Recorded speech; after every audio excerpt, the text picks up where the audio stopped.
নমস্কার বন্ধুরা, রুনিয়ের মম কিচেনে আপনাদের স্বাগত। আশা করছি সবাই ভালো আছেন। আজ আমি আপনাদের সঙ্গে শেয়ার করব চালের পায়েস বা রাইস ক্ষীরের রেসিপি। যে কোনো শুভ অনুষ্ঠানে বা পুজো পার্বণে আমরা কিন্তু পায়েসটা বানিয়েই থাকি। বিশেষ করে জন্মদিনে তো পায়েস আমাদের বানাতেই হয়। পায়েস ছাড়া জন্মদিন হোক বা পুজো অসম্পূর্ণই থেকে যায়। তাই দুর্গাপুজোর এই প্রাক্কালে আমি আপনাদের সঙ্গে শেয়ার করছি এই চালের পায়েসের রেসিপি। চালের পায়েসের রেসিপিটা এক একজন এক এক পদ্ধতিতে বানিয়ে থাকে। আমি কিভাবে আজ এই চালের পায়েসটা বানিয়েছি সেই রেসিপিটাই কিন্তু আপনাদের সঙ্গে শেয়ার করব। তাই রেসিপিটা পুরোটা দেখার অনুরোধ রইল। রেসিপিটা যদি আপনাদের ভালো লেগে থাকে অবশ্যই কিন্তু একটা লাইক করবেন। তো চলুন দেখে নেওয়া যাক চালের পায়েস বানানোর জন্য কি কি উপকরণ আমি এখানে নিয়েছি। প্রথমেই লাগবে 1.5 মুঠো মতো গোবিন্দভোগ চাল। চালগুলোকে আমি ভালো করে জল দিয়ে ধুয়ে এভাবে রেখে দিয়েছি। এরপর নিয়েছি দুধ। আমি এখানে 1/2 লিটার মতো দুধকে ভালো করে ফুটিয়ে ঠান্ডা করে এভাবে রেখে দিয়েছি। এখানে কোনো চিনির ব্যবহার করব না, তাই নিয়েছি মিল্ক মেড, নিয়েছি সামান্য ঘি, কিছু ড্রাই ফ্রুটস, আর নিয়েছি 4 থেকে 5টি মতো এলাচ ও 2টো তেজপাতা। এলাচের মুখগুলোকে কিন্তু ফাটিয়ে নিয়েছি। প্রথমে একটি প্যানে দিয়ে দিলাম 1/2 টেবিল চামচ মতো ঘি। ঘিটা যখন বেশ সুন্দরভাবে গরম হয়ে আসবে তখন এতে অ্যাড করে দেব কুচিয়ে রাখা এই কাজুগুলোকে। মিনিট খানেকের মতো কাজুগুলোকে ভালো করে ভেজে নেওয়ার পর এরপর এতে দিয়ে দেব কিশমিশগুলোকে। প্রথমেই কিন্তু কিশমিশগুলোকে দেব না, প্রথম থেকে কিশমিশগুলোকে দিলে কিশমিশগুলো কিন্তু পুড়ে যেতে পারে। গ্যাসের ফ্লেমটাকে লোতে রেখে আরও মিনিট খানেকের মতো ভালো করে ভেজে নিয়ে এগুলোকে তুলে নেব। ড্রাই ফ্রুটসগুলোকে কিন্তু খুব বেশি ভাজবো না। এরপর ওই সেম প্যানে দিয়ে দিলাম আরও 1 টেবিল চামচের মতো ঘি। ঘিটা যখন গরম হয়ে আসবে তখন এতে দিয়ে দেব ধুয়ে রাখা গোবিন্দভোগ চালগুলোকে। ভালো করে ঘিয়ের সঙ্গে চালগুলোকে ভেজে নেব। প্রায় মিনিট খানেকের মতো ভালো করে চালগুলোকে ভেজে নেওয়ার পর ওপর থেকে দিয়ে দিলাম সামান্য একটু নুন ও 2টো তেজপাতা। কোনো মিষ্টি জিনিসে যদি একটু নুন দেওয়া হয় তাহলে স্বাদটা কিন্তু ভালোই হয়। আরও প্রায় মিনিট খানেকের মতো ভেজে নিয়েছি। এরপর দিয়ে দিলাম দুধ।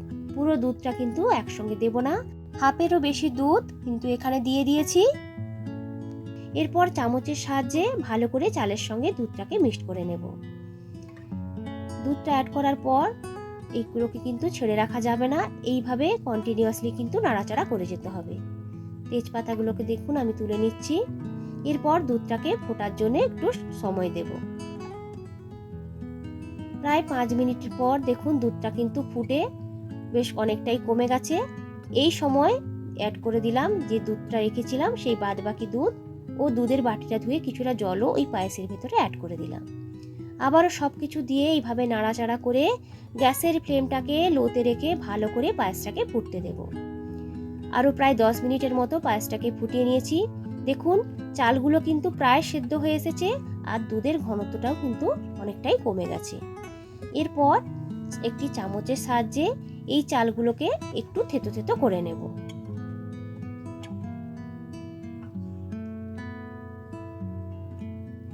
এই সময় 3 টেবিল চামচ পাউডার দুধকে সামান্য একটু দুধের সঙ্গে মিশিয়ে রেখে দিয়েছিলাম, সেই মিশ্রণটিকেও কিন্তু দিয়ে দেব ওই পায়েসের মধ্যে। পাউডার দুধ দিলে পায়েসের স্বাদটা কিন্তু খুব সুন্দর হয়। সমস্ত কিছু দিয়ে ভালো করে মিক্সড করে নেব। যখন দেখবেন যে চালটা খুব ভালোভাবে সেদ্ধ হয়ে গেছে তখন এতে দিয়ে দিতে হবে মিষ্টি। আমি এখানে মিষ্টির জন্য 1/2 বাটি মতো মিল্ক মেড নিয়েছি। আপনারা চাইলে চিনি, মিছরি কিংবা বাতাসা যে কিছু দিয়েই কিন্তু মিষ্টিটা দিয়ে নিতে পারেন। মিষ্টির পরিমাণটা আপনারা আপনাদের প্রয়োজন মতো কম বেশি করে নেবেন। ওপর থেকে দিয়ে দিলাম 5টা মতো এলাচ, যার মুখগুলোকে ফাটিয়ে নিয়েছিলাম। এর ফলে এই পায়েসের ভেতরে এলাচের যে একটা সুগন্ধ থাকে সেটা কিন্তু খুব ভালোভাবে ঢুকে যাবে।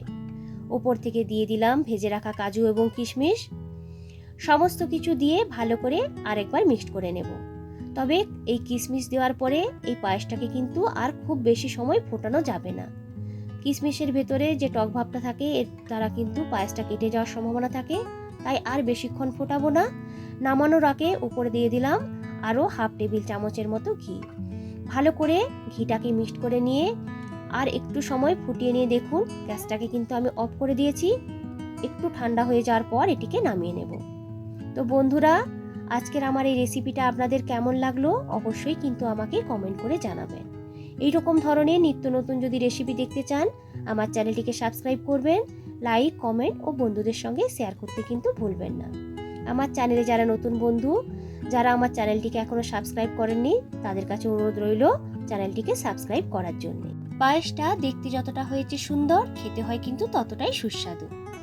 আবারও হাজির হব নতুন কোনো দিন নতুন কোনো রেসিপি নিয়ে। ভালো থাকবেন, সুস্থ থাকবেন সবাই। আজকের মতো টাটা।